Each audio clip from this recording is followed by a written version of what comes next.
Boa tarde a todos. A partir de agora, nós estamos gravando a nossa aula. Aí eu peço para que vocês coloquem o nome no chat, nome, número e série.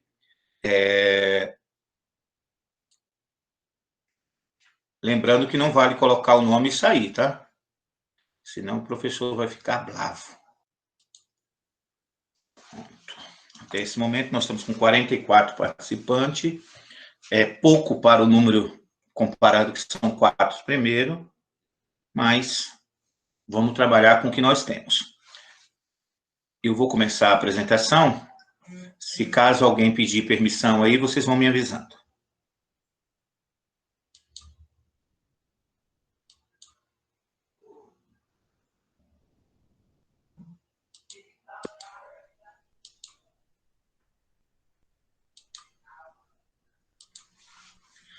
Então, vamos lá. A primeira parte dessa aula de hoje é uma devolutiva e uma correção da aula, dos exercícios da aula anterior. Então, nossa última aula no Meet e o último formulário que vocês receberam tinha como tema escravidão no mundo antigo, moderno e no mundo contemporâneo. Então, nós trabalhamos lá desde o princípio, ou surgimento da escravidão lá no Neolítico, no Neolítico, com o surgimento da propriedade privada, começa ali a escravidão, quando os prisioneiros de guerra eram feitos escravos. E aí nós tínhamos como objetivo compreender diferente conceito da escravidão, contrapondo a escravidão moderna a partir do século contemporânea, no caso, não é nem moderna, do século XVI ao século XIX, ou o que nós chamamos de escravidão africana. Então, nós contrapomos, falamos um pouquinho sobre, e depois eu fiz um questionário sobre essas atividades. Quando nós trabalhamos a diferente ponto, o diferente processo histórico da escravidão, nós deixamos claro que a escravidão não é apenas um nome, não é apenas uma palavra que define a escravidão em um todo. Então, a escravidão ela tem que ser entendida dentro do seu contexto histórico. Então, nós vimos que na Idade Antiga, a escravidão tinha uma característica. O escravo, dentro daquele processo, dentro da Idade Antiga, ele era contado como um membro da família e fazia diversas atividades. O escravo, para o grego, era parte essencial da história dos gregos, porque, principalmente na questão de Atenas, que o homem livre precisava para o grego, o ócio era a parte principal para você pensar. Então, quando eu estou ocioso, quando eu não estou trabalhando, não estou no trabalho pesado, eu tenho tempo para pensar a solução da cidade. Então, o escravo dentro da sociedade grega, ele era uma parte primordial. Para o espartano, o cidadão ficava responsável pela questão política e as guerras, e o escravo também fazia os iólatras, que era assim chamado, eram propriedade do Estado e trabalhava para o Estado e para alguns cidadãos, para os cidadãos gregos. Então, dentro do processo de escravidão, nós vamos passar de um processo de escravidão para o processo de servidão voluntária, ou modo de produção asiático. Aí nós falamos um pouco sobre o trabalho do servo na Idade Média, que o servo, na Idade Média, apesar de eles terem um trabalho análogo à escravidão, ou seja, era algo muito próximo da escravidão, o servo não era um escravo propriamente dito. O servo não era uma propriedade que poderia ser vendida ou assim como os negros passaram a ser. Não era uma mercadoria. Eles tinham o trabalho que hoje, principalmente na nossa contemporaneidade, nós chamaríamos de trabalhos análogos à escravidão, devido às más condições, devido ao exaustivo quantidade de trabalho que eles tinham que executar. Então, esse trabalho vai ser chamado de trabalho análogo à escravidão, ou muito próximo da escravidão, mas tinha lá as suas diferenças. Na primeira questão, eu trato das razões que fizeram com que o Brasil colonial, mesmo durante o Império, a escravidão africana predominasse, ou seja, a escravidão africana, ela predominava sobre referente à escravidão indígena. Então, os povos indígenas, pode ser... Por que era atribuído essa diferença? Por que é que o europeu, por que é que o Brasil preferiram o trabalho escravo africano e não o trabalho indígena? Aí tinha algumas alternativas. Alguém lembra aí qual alternativa marcaram nessa? Pode responder, gente, um de cada vez. Eu marquei, professor, acho que foi a A.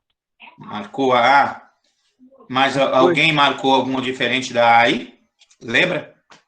Se lembra. Então, vamos lá. A alternativa A era setores da igreja e da coroa que se opunham à escravização indígena, fugas, epidemias, legislação anti-escravista indígena, que a tornaram menos atraente e lucrativa. B, a religião dos povos indígenas, que proibiu o trabalho escravo. Então, essa daqui você já mataria de cara, porque o europeu pouco estava se lixando para a religião indígena.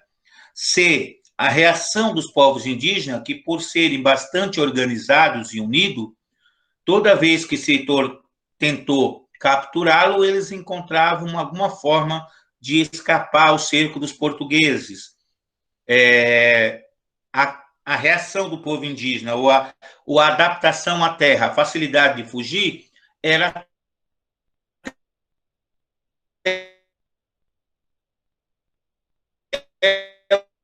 um dos motivos. Os povos indígenas não eram tão organizados assim, eles viviam em diversos povos que muitas vezes eram até rivais. Então, a C também não daria para C. D, a ausência de comunicação entre portugueses e os povos indígenas, dificuldade de acesso ao interior do continente. Dificuldade de acesso até poderia ser a falta um pouco de conhecimento que se tinha do território das línguas indígenas. A questão da língua em si não seria o motivo, porque os portugueses também não compreendiam a língua africana e nem por isso impediu deles escravizá-lo. E aí, um enorme preconceito que existia dos europeus em relação ao indígena, e não em relação aos africanos, o que dificultava enormemente o aproveitamento do indígena em qualquer atividade. Tinha até o preconceito sobre a questão do trabalho indígena, porque o indígena não compreendia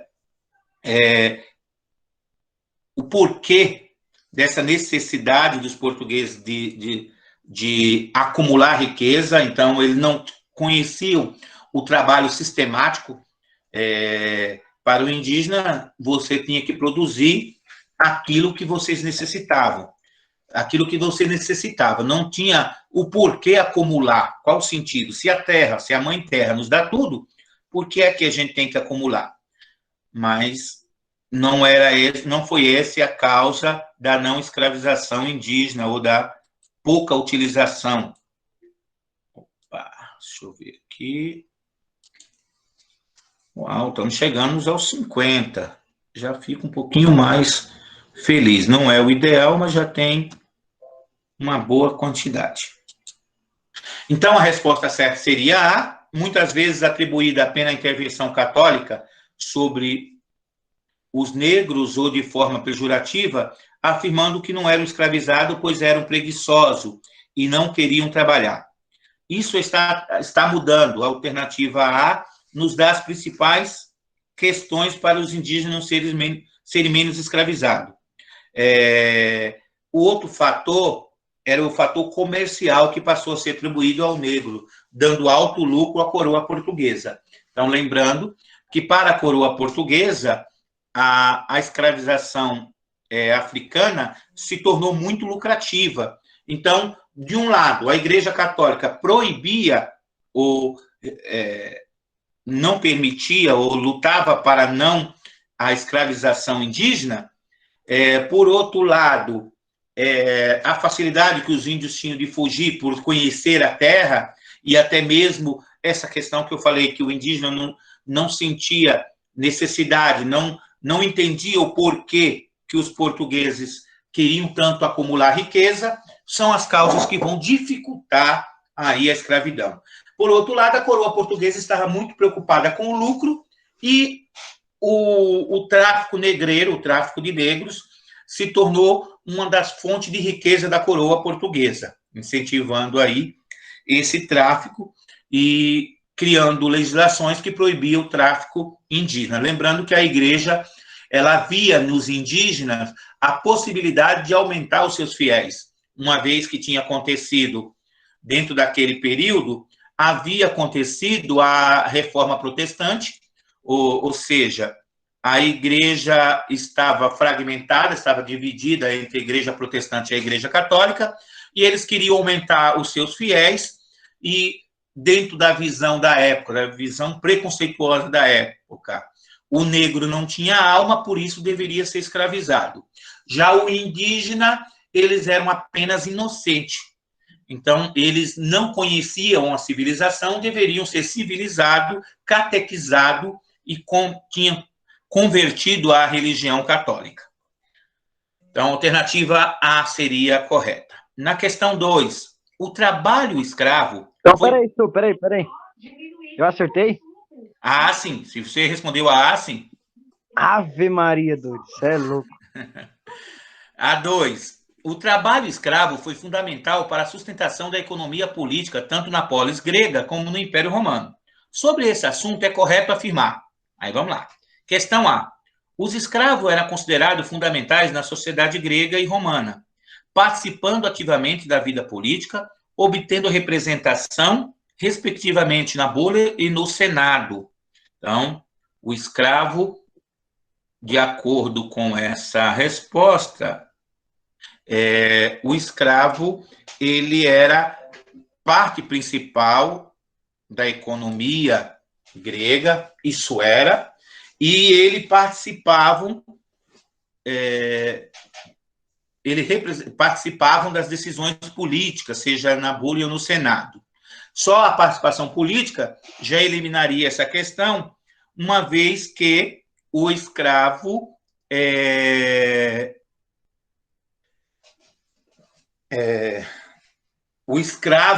não era considerado cidadão na sociedade grega. Oi. A minha net tá caindo aqui direto, qualquer coisa, tipo assim. Provavelmente vou ficar caindo toda hora, que os caras tá aqui na rua mexendo na internet, entendeu? Aí provavelmente eu vou ficar caindo toda hora. Não, tranquilo. Se conseguir voltar, vai pedindo que a gente vai acessando, sem problema. B. Apenas cidadão podiam obter escravo. Assim, os escravos que adquiriam seus próprios escravos ganhavam cidadania. Aqui era contraditório, né? Se já está dizendo que somente cidadão podia obter escravo, como é que o escravo adquiria seus próprios escravos? Então, já estaria eliminado por si só. O tráfico de escravo africano era a principal fonte de abastecimento de mão de obra, tanto na Grécia como em Roma. Essa é completamente inverídica ou errada. D. As guerras de expansão foram determinantes para o fim desse sistema escravista. Os escravos eram a base do sistema escravista, prisioneiros de guerra, população escravizada, havendo também escravidão por dívida. Alguém lembra qual resposta deu a essa? Eu acho que eu coloquei essa E aí. A E? Será? Eu coloquei foi a D. A D? Opa, tá chegando mais próximo de errar. Coloquei a D também. Opa, Professora, eu é isso coloquei aí. a E. Colocou a E? Eu coloquei a B. B. Então vamos lá, gente. E os escravos eram a base do sistema escravista, prisioneiros de guerra e população escravizada, havendo também a escravidão por dívida. Essa era a forma dos gregos obterem a escravidão. B, por que não a B? Apenas cidadãos podiam obter escravo. Assim, os escravos que adquirissem seus próprios escravos ganhavam cidadania. Não havia possibilidade de um escravo se tornar cidadão na Grécia. Em Atenas, ou em Roma, até os escravos conquistavam sua liberdade mediante as lutas lá no Coliseu. Mas na Grécia, um escravo jamais seria um cidadão. E quem respondeu a D, as guerras de expansão foram determinantes para os fins desse sistema escravista. Não. As guerras eram fonte de escravos. Tem alguém com fone aberto aí, fazendo um barulho insuportável. Emanuela. Então, a resposta correta seria a E. Era a única possível. Questão 3. Sobre a escravidão na Grécia Antiga, é correto afirmar que 1. A mão de obra escrava era a base da economia grega. O critério adotado para determinar quem seria escravizado era racial. O escravo era proveniente da África, negro, ou da Ásia, amarelos. Então, nós já vemos que não era a mão de obra africana, a questão racial não era a questão grega. Mas alguém lembra o que respondeu nessa daqui, não?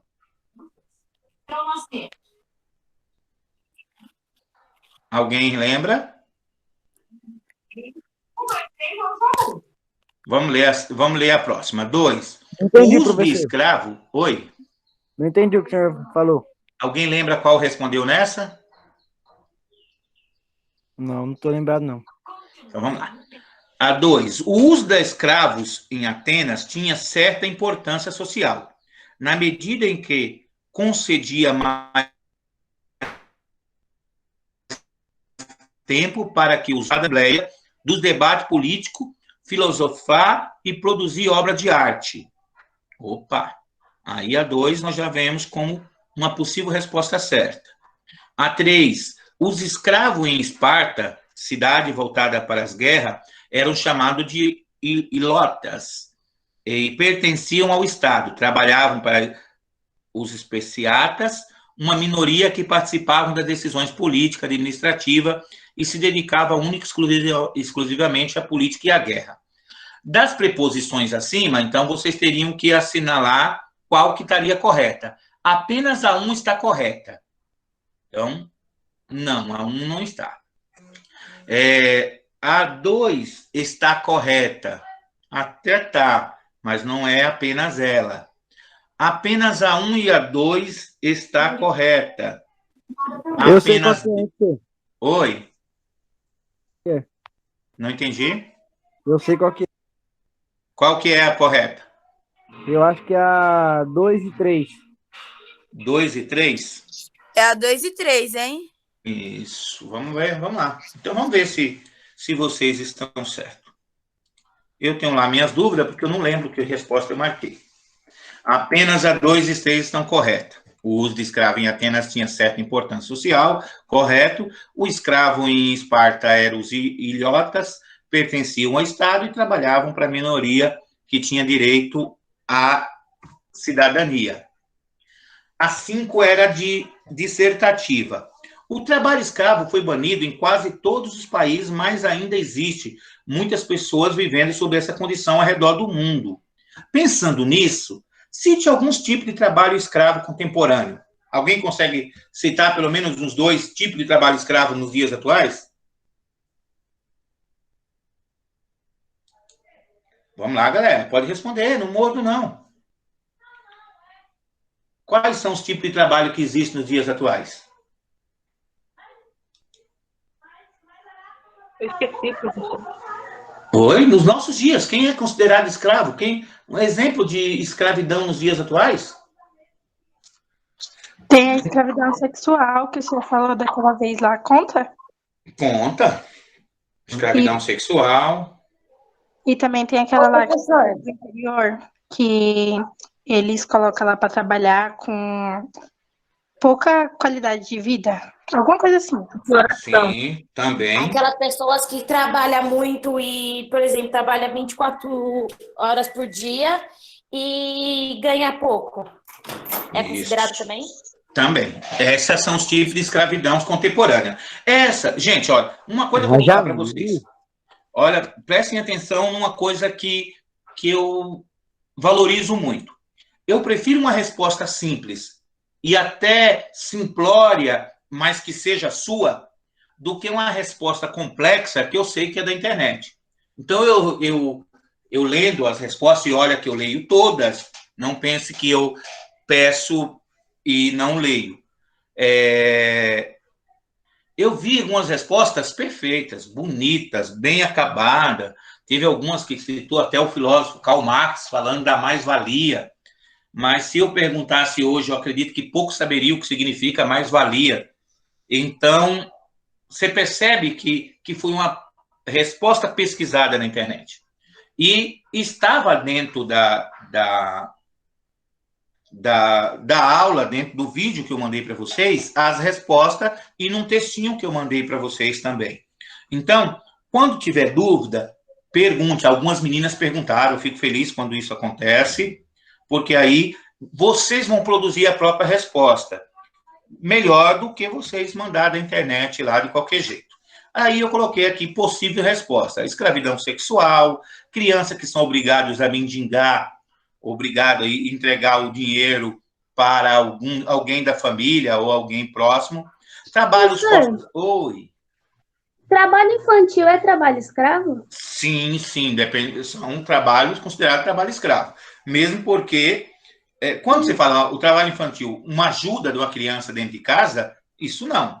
Mas quando a criança ela é obrigada ou ela trabalha ali em troca de um prato de comida ou de alguns centavos, é considerado um trabalho escravo. Então, crianças são escravizadas em minas de carvão e no extrativismo em geral, e às vezes impedida de estudar. Então, a criança ajudar num serviço doméstico, se é a desculpa que o Gabriel quer para não ajudar a mãe, isso não é escravidão, não. Mas se a mãe dele tirasse ele da escola... Não, é isso não, eu ia perguntar outra coisa. Eu estou brincando, Gabriel, deixa no saco. Mas se a mãe dele tirasse ele da escola, obrigasse ele a trabalhar em um trabalho, deixa eu ver aqui, forçado. Peraí, deixa eu aceitar mais algumas pessoas, só um minutinho, gente.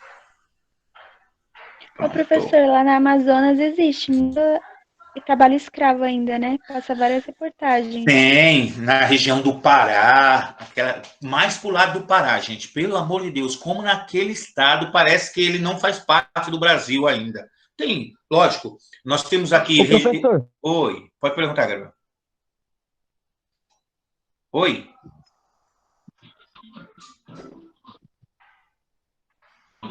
Essas crianças que trabalham no Farol hoje em dia, também elas estão sendo escravizadas por... Aí, ó, trabalho é uma das formas de considerar trabalho escravo. Crianças obrigadas a mendigar, pedir esmola, é considerado um estilo de escravidão. Mesmo porque, assim, quando às vezes você fala assim, por extrema miséria, gente, vamos compreender. Quando uma família, por extrema miséria, e ambos estão pedindo ali... por uma necessidade, é uma coisa. Mas tem pessoas que pegam lá algumas crianças aí abandonadas ou em situação vulneráveis, pega aquele monte de criança, vão com o farol, fica sentada atrás de uma árvore ali, e aquela criança vai pedindo, levando, entregando aquele dinheiro para eles. Muitas vezes comendo mal, sem nenhuma alimentação, isso é considerado um tipo de escravidão. Pode falar. Professor. Oi. Licença, desculpa atrapalhar. A Marisa está pedindo para entrar. Opa! Manda ela pedir, porque não aparece para mim aqui, não. Já entrei. Ah, tá, já tá aí. Tá ok. Estamos com 53. Opa! Uma boa participação. Então, é um tipo de escravidão. Os bolivianos, em algumas vezes aqui, que as pessoas trazem, colocam aqui numa casa 2, 3 famílias, trabalhando, não 24 horas, porque ninguém aguentaria, mas 18, algumas vezes até 20 horas por dia, e recebendo muito pouco, é considerado um trabalho escravo, ou pelo menos um trabalho análogo à escravidão. Análogo faz analogia, que não é a escravidão como foi no século XVI ao XIX, mas tem característica da escravidão. Com a chegada da Idade Média, surgem novas formas de organização do trabalho, análogo à escravidão. O servo se diferenciava do escravo, principalmente porque, eu até, na introdução, já falei, qual era a principal diferença entre o servo e o escravo? As condições de trabalho eram parecidas. Ganhavam pouco, trabalhavam muito, então eram trabalhos análogos, mas eles não eram escravos. Então, a principal diferença, foi lá que eu falei no começo, era eles não eram tratados como mercadoria. Então, mesmo submetidos à dura rotina de trabalho, não podiam ser simplesmente equiparados aos escravos por não serem vistos e tratados como uma simples mercadoria, que eu poderia vender a hora que eu quisesse. Não era a propriedade. Apesar do servo estar preso à terra, ter obrigações com o senhor feudal, esse senhor feudal não poderia pegar lá uma quantidade de servo e vender para outro. Não havia essa possibilidade. Então, a principal diferença está aí, no fato dele não ser visto como uma mercadoria. E agora, nós entramos na aula de hoje, que é o tema Alexandre o Grande e a fusão da cultura do Oriente com a do Ocidente. O Ocidente da Europa para cá, o Oriente, aí são os chamados, deixa eu ver se tem alguém tentando entrar aqui, ou é impressão minha? Não, às vezes me dá a impressão de que alguém está pedindo permissão. Então, nós vimos que nós estudamos a Babilônia, nós estudamos o Império Babilônico, estudamos o mundo grego, principalmente ali a cidade de Atenas e Espartas, o auge da cultura grega. Os gregos eram chamados de helenos, ou cultura helenista, os helenos em si. E Alexandre vai ser o imperador que vai conquistar praticamente todo o mundo conhecido. Alexandre o Grande vai ser um grande conquistador. Para quem não assistiu, eu recomendo, tem um filme chamado Alexandre o Grande, que vai tratar um pouquinho da vida desse imperador. E hoje, esse é o nosso último tema do bimestre. Encerramos assim o segundo bimestre. Hoje é a nossa penúltima aula, ou melhor, a última aula através de live, e a semana que vem será a última aula do bimestre através de formulário. Vocês terão que responder. O objetivo após esta aula, devemos estar aptos a valorizar a diversidade do patrimônio cultural e artístico, identificar suas manifestações, representações em diferentes sociedades, identificar a partir de mapas, fenômenos, fatos históricos, sociais, considerando as suas dimensões temporais e espaciais. Então, nós vamos ver ali a fusão das culturas. Então, Alexandre vai fundir a cultura grega com a do Oriente, e aí nós vamos ver qual foram a herança cultural que nós recebemos desses fatos. A habilidade é valorizar a diversidade dos patrimônio cultural e artístico, identificar a partir de mapas fenômenos históricos sociais, considerando as suas dimensões políticas. Alexandre o Grande. Vocês já ouviram falar do Alexandre o Grande, né? Não. Não? Já. Pelo amor de Jesus Já. Cristo. O único Você- Alexandre que eu conheço é o Alexandre Vanuc Leme. Esse eu nem sei quem é. Aí, Jamila, você aprendeu sobre o Alexandre o Grande Igual você, no nono ano. Aham. O Alexandre o Grande, vocês deveriam ter visto ele do final do 6º ano para o 7º, se não me falha a memória. É conteúdo do finalzinho. É no 2º ou 3º bimestre do 6º ano, que Mas, vocês vão professor, estudar a Grécia, depois da Grécia, Alexandre, para depois você estudar o Império Romano. Aí depois, com a queda do Império Romano, que vocês vão estudar o feudalismo, que é no 7º ano. Então é no eu 6º. estudei Alexandre o Grande no 9º ano. No 9º? Foi. Nossa, estranho. Mas beleza, vamos lá. Para mim era para ser Alexandre o Grande, na minha mente, é conteúdo do 6º ano, do 6º ano para o 7º. Porque depois de Alexandre o Grande vem o Império Romano, depois da queda do Império Romano, aí vocês vão estudar o mundo feudal. Mas vamos lá. Alexandre o Grande, ou Alexandre Magno, foi filho do imperador Filipe II, da Macedônia. Então, nós estávamos falando da Grécia, agora vamos falar da Macedônia, o Império Macedônico. Nasceu entre 20 e 30 de julho de 356 a.C., na região de Pela, na Babilônia. Durante toda a sua infância, recebeu a influência da cultura grega, pois seu professor foi um importante filósofo grego, o famoso Aristóteles. Não sei se você já ouviu falar desse nome. Então, o Aristóteles, o importante Aristóteles, não o professor de vocês, mas o outro. Desde a infância, apresentava uma grande vocação para governar, sendo que desde os 16 anos de idade ajudava o pai nas tarefas administrativas do Império Macedônico. Quando tinha 20 anos, aproximadamente, perdeu seu pai vítima de um assassinato. Alexandre, a partir desse momento, assume o trono e o império. Durante seu... Licença. Oi, A Nicole tá pedindo pra entrar. Nicole. Cadê a Nicole? Vou falar Pede pra para ela ela de pedir. novo. Isso, por favor. Eu aguardo um pouquinho.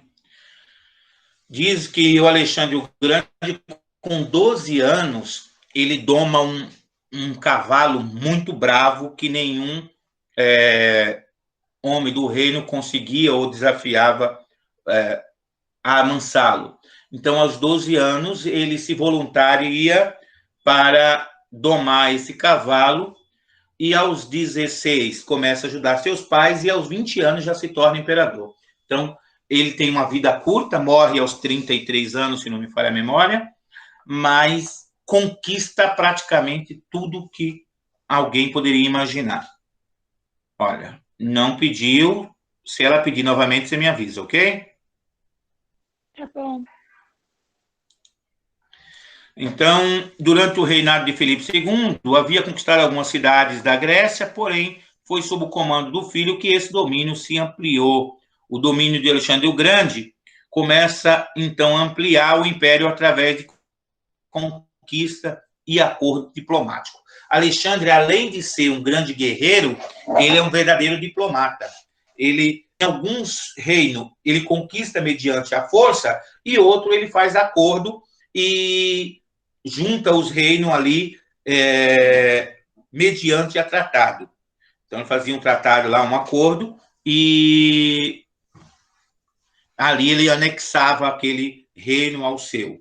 No ano 333 a.C., conquistou a Pérsia, região do atual Irã, de Dário III. Dário era um grande guerreiro. Utilizando um exército formado por 30 mil soldados, muito bem preparado, transferiu para a Babilônia toda a corte, passando a comandar o império desta região. Logo em seguida, partiu para conquistar a Síria e a Fenícia. Então, Alexandre vai ser o maior conquistador do mundo conhecido. E vai ter o grande problema, que é o problema de quase todo império, que foi o problema de Roma, por exemplo, que nós vamos estudar no próximo bimestre, que é se tornar grande é difícil. Se tornar um grande imperador com um grande território é muito difícil.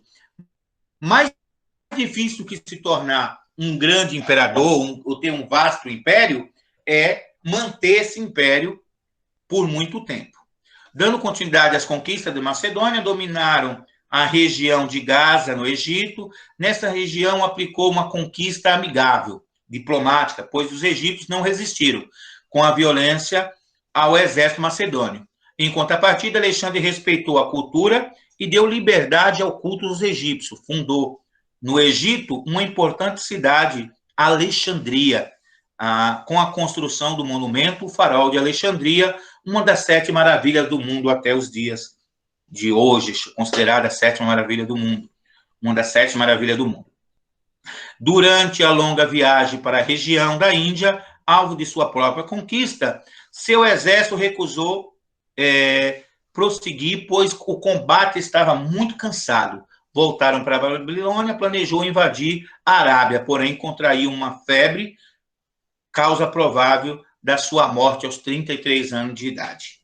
A importância de Alexandre para o mundo antigo é enorme, principalmente do ponto de vista da cultura. Foi ele responsável por divulgar a língua e a cultura grega pelas regiões da conquista. A fusão da cultura do Oriente e grega criou o mundo antigo, o helenismo. Então, os gregos era a cultura helênica. Quando ele funde com a cultura do Oriente, vai dar o nome a helenismo. Preste atenção nesse nome, que é as principais perguntas nas provinhas aí da ETEC e nos vestibulares. Toda vez que vai falar de Alexandre o Grande, fala da sua conquista, mas fala também da questão da cultura helenística. Vamos para a próxima. Alexandre, o jovem rei da Macedônia. Fez história com suas conquistas, partindo do seu exército, conquistou terra longínqua, que nunca um europeu havia chegado. Conquistou terra de 3 continentes, Europa, África e Ásia. Fundou 17 cidades e alcançou as terras do subcontinente indiano. Ele chega até a Índia, mas não vai conquistar, por causa que seu exército, já cansado das batalhas, vão se recusar a prosseguir, ele retorna, adoece e morre. Aí tem toda uma mística, que alguns vão dizer que ele foi vítima de envenenamento, que era algo muito comum na época, até mesmo por seus soldados ou parentes, as pessoas envenenar, já cansado da sua sede por glória. Alexandre, ele conhecia muito a cultura grega e se equiparava aí até a ideia de semideus. Então, ele lutava para a ideia de se tornar perpétuo através das suas conquistas. Ao que tudo indica, havia no conquistador uma obsessão pela glória e pela necessidade de conquista. Cada vez mais. Em uma passagem, quando ainda criança, recebia a notícia de que seu pai, Felipe, havia conquistado mais uma região, Alexandre lamentava com os amigos que seu pai não iria deixar nada para ele conquistar. Relata-se que o jovem rei era obcecado pela grandeza. Então, ele não se conformava. Quanto mais ele conquistava, mais ele queria conquistar. Opa. Vou ver aqui. Isso. Uma das estratégias de Alexandre usava após a conquista de uma região era dar liberdade aos conquistados, para que pudessem praticar a sua cultura, e isso favorecia o seu governo. Chegava a estimular a união de seus comandantes com mulheres asiáticas. O próprio chegou a se casar. Ele se casa com a princesa Ariana. Ele casa com uma oriental também, para que fundisse. Então, quando ele chegava num determinado lugar, normalmente, quando um povo conquistava o outro, os fazia escravo. Alexandre proibia a sua cultura, proibia as suas práticas religiosas. Alexandre ele vai ter um diferencial. Alexandre ele não proibia, muito pelo contrário. ele dava liberdade religiosa e também as práticas culturais daquele povo, o que facilitava a conquista, facilitava com que seu governo se tornasse eficaz. Então, ele incentivava que seus comandantes, que seu exército casasse com mulheres daquela região, trazendo ali um laço de sangue, um laço familiar, e aí o que permitia que a cultura fosse fundindo. Por isso que nós vamos falar a fundição ou a junção da cultura do Ocidente com o Oriente. Enquanto, normalmente, um conquistador queria impor a sua cultura sobre outra, Alexandre não. Ele chegava numa determinada região e ali ele pegava as culturas orientais. Ele tinha um grande fascínio por ela. Isso, Alexandre também teve a facilidade de reconhecer e respeitar os costumes e as coragens de seu inimigo. Na verdade, havia uma tática implícita que visava fundar os alicerces de um grande império, pois com isso ele pretendia evitar a fragmentação. Então, quando eu respeito a cultura do outro e ali eu tento conciliar, ao invés de dizer a tal cultura é melhor, a minha é melhor, não. Olha, na nossa cultura tem isso de legal. Na cultura de vocês tem isso. Veja o que tem de melhor na nossa cultura. Olha, adapta-se, pega a ideia de uma com a ideia de outro e nós vamos crescendo e não dividindo. Quando o Império de Alexandre se desfez em 321 a.C., a cultura oriental influenciava e encontrava-se mixigenada, ou seja, junta, estava uma mistura de cultura. A Macedônia europeia e o helenismo se rendeu aos deuses como Ísis, Serapis, do Egito, incorporaram o culto à imortalidade.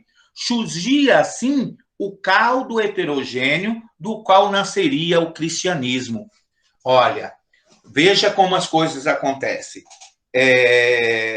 Na mistura de cultura, nesse caldeirão que se deu ali na fusão de várias culturas, nesse meio termo aí, é onde vai nascer o cristianismo. É no meio disso que, quando Roma vai conquistar, depois aí com a morte de Alexandre, Roma vai herdar já muita coisa. Quando Roma começa a ampliar o seu império e conquistar aí o império que Alexandre um dia tinha conquistado, ele já vai encontrar ali uma mixigenação de cultura. Então, o Império Romano já vai herdar ali algumas características da cultura instituída por Alexandre o Grande, ou formada pelas ideias de Alexandre o Grande.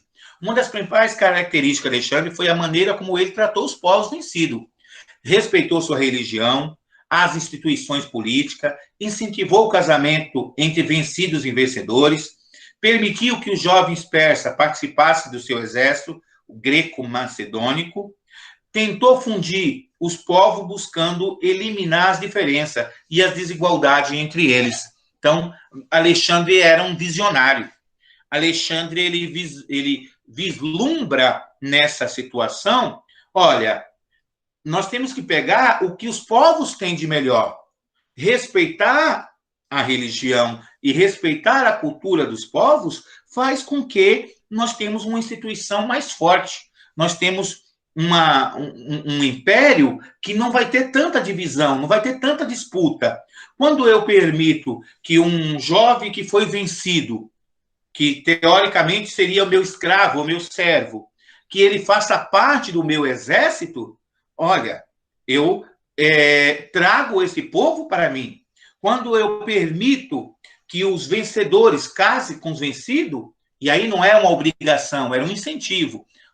Você diz, olha, ao invés de nós lutar por as nossas diferenças, vamos pegar aquilo que nos une. Então, casavam-se, davam-se em casamento, fazendo assim a junção de um único império. Agindo assim, Alexandre criava condições para uma integração cultural. No vasto império por ele conquistado, o resultado mais importante do seu trabalho foi chamado cultura helenística, que se originou da fusão da cultura grega, helênica, com a cultura oriental. Então, você vai pegar a cultura grega ou a cultura helênica, quando, dentro do mundo grego antigo, se você chegasse para um grego e dizer, você é grego, ele nem sabia o que era. Não, eu sou um heleno, pertenço à cultura helênica. Então, era essa a visão. Ele funde a cultura grega com a oriental, dá origem à palavra helenística. Então, toda vez que vocês estiverem numa prova, a questão se referindo helênica se refere ao povo grego. Quando se tiver a palavra helenística, helênica, a palavrinha menor, aos gregos. Quando você se refere à helenística, se refere à cultura grega, junto com a cultura oriental. Após a morte de Alexandre o Grande, o imperador, em 323 a.C., como consequência das lutas internas, o império foi dividido entre seus principais generais. Então, quando Alexandre o Grande morre, segundo consta, ele não deixa herdeiro, ele tinha até um filho, mas que era filho de uma mulher oriental, mas na época da morte dele, não tinha parentes próximos para reclamar o trono, então o império vai ser dividido entre os seus principais generais. Formava assim 3 grandes reinos. O da Síria, formado pela Síria, Ásia Menor, Mesopotâmia e Pérsia. O reino do Egito, abrangendo o Egito, Fenícia e Palestina. E o da Macedônia, que englobava a Macedônia e a Grécia. Então, os seus 3 principais generais vão dividir o seu rico império.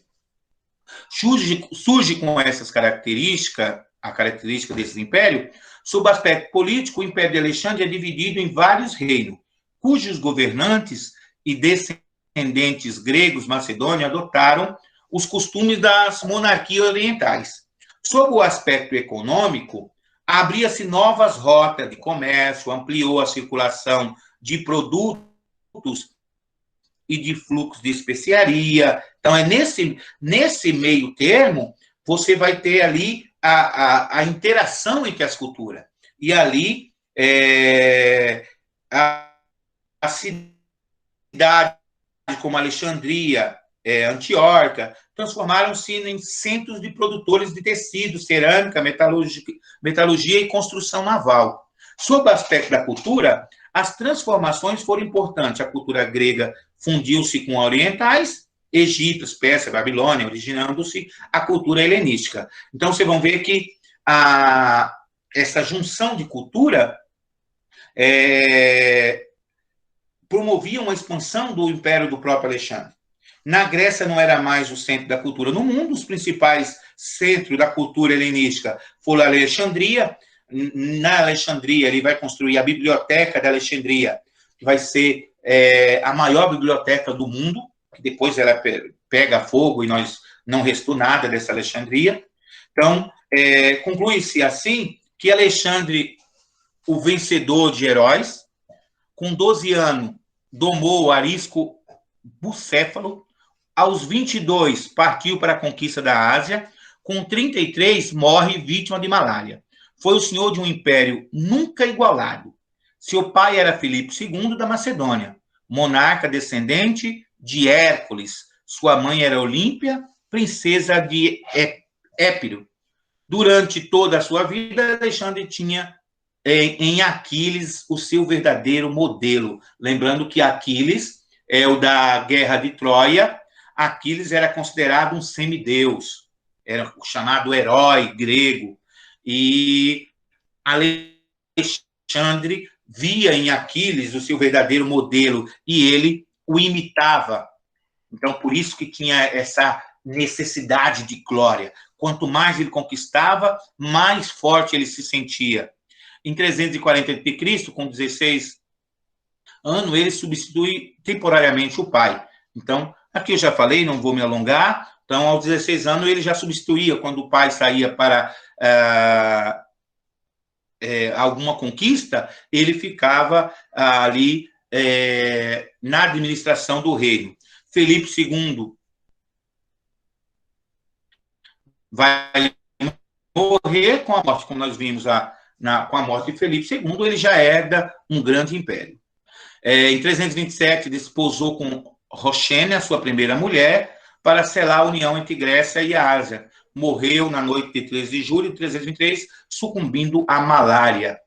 Enterrado em Alexandria, num magnífico monumento, lembrado até hoje, pois o alexandrismo, a sua expansão, contribuíram para soldar as regiões e passar os gregos e dividido individualista, a ideia de um helenismo federativo, de pátria, de democracia, enviando a atmosfera de tudo que coletava.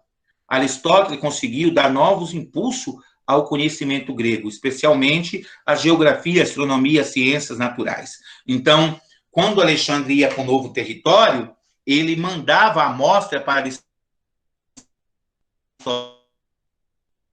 Aristóteles, de tudo que ele coletava, fosse da parte biológica, ou fosse qualquer tipo de conhecimento que ele ia adquirindo, ele enviava para Aristóteles informações, tanto geográfica como astronomia e das ciências naturais. Então, ele foi aluno de Aristóteles e depois vai contribuir com Aristóteles durante as suas conquistas. Então, tudo que era informação, ele mandava para ele.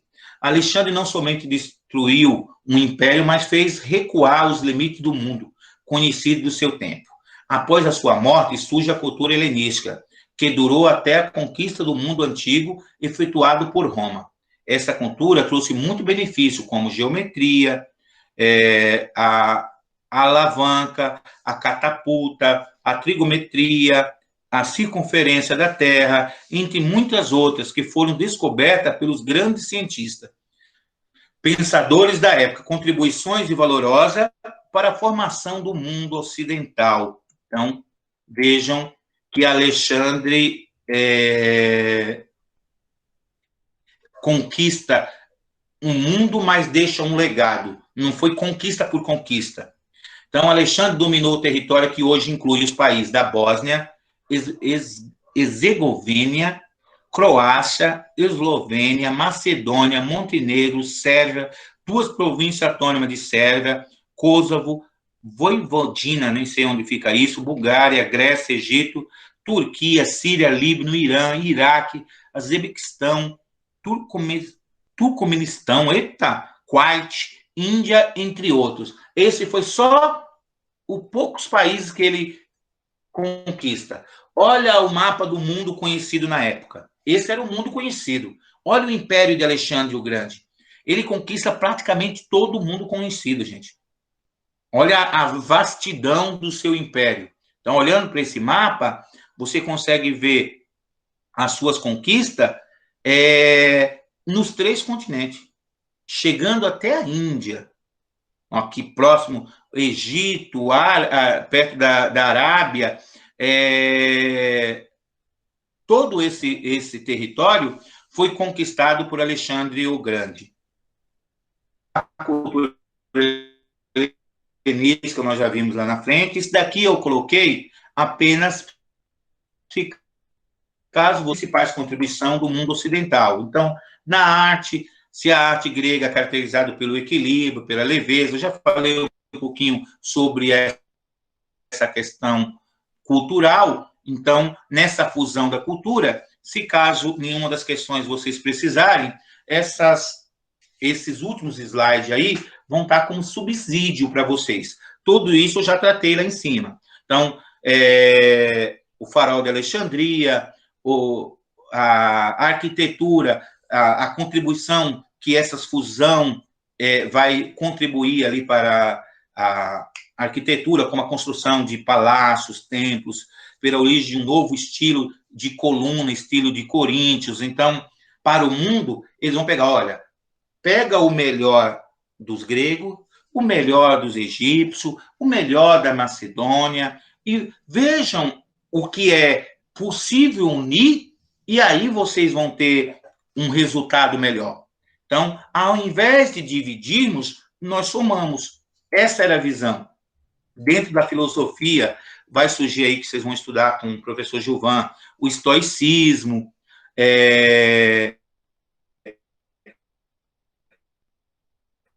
o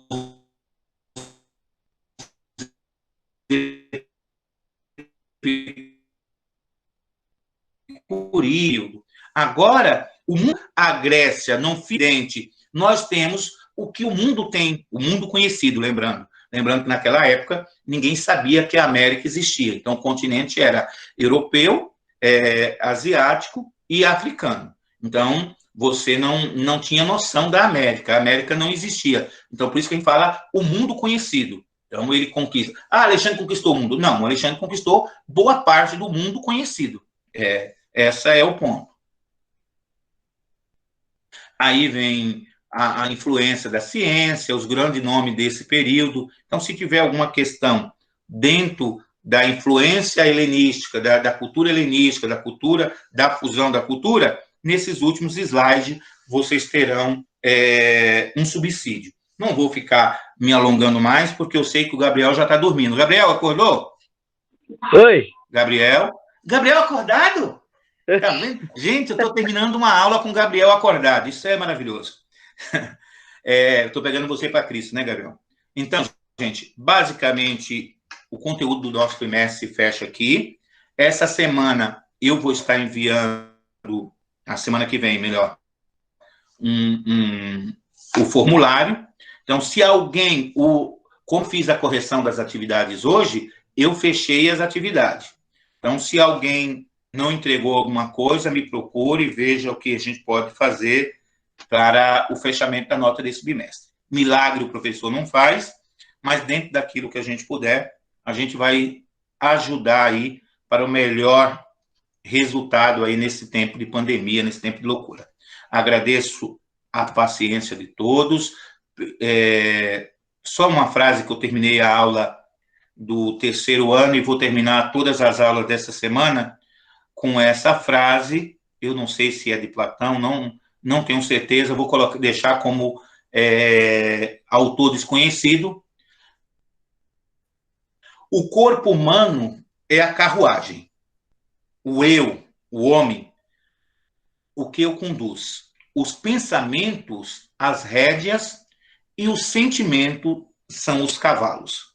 Falando de um mundo antigo, que os nossos sentimentos, falando de cavalo aqui, era aquele que conduzia, era a força motriz, era aquilo que impulsionava as carruagens. Então, o corpo humano é a carruagem, é aquilo que nós temos que levar a algum lugar. Os nossos pensamentos é a rédea que conduz. E os nossos sentimentos são os cavalos que conduz essa carruagem. Então, que os nossos sentimentos sejam os melhores possível, mesmo em épocas difíceis, em época onde buscar força para trabalharmos ou para estudar é cada vez mais difícil. Eu compreendo a dificuldade de vocês, porque também estou passando por ela, né? Então, é impossível não sermos impactados. Então, que nós possamos aí, olha, estamos com 48, chegamos a 54, terminamos com 48, vocês são bons ouvintes. Eu sei que eu falo demais, na aula é um pouquinho mais dinâmico, eu consigo brincar um pouquinho mais e ver o rosto de vocês, mas eu agradeço muito, que os nossos sentimentos sejam os melhores possíveis, que nós possamos passar voo aí e superar essa bendita pandemia. E se voltarmos em setembro, nos veremos pessoalmente. Se não voltarmos, vamos continuar o terceiro bimestre por aqui mesmo. Então, um grande abraço a todos. Vou encerrar aqui a gravação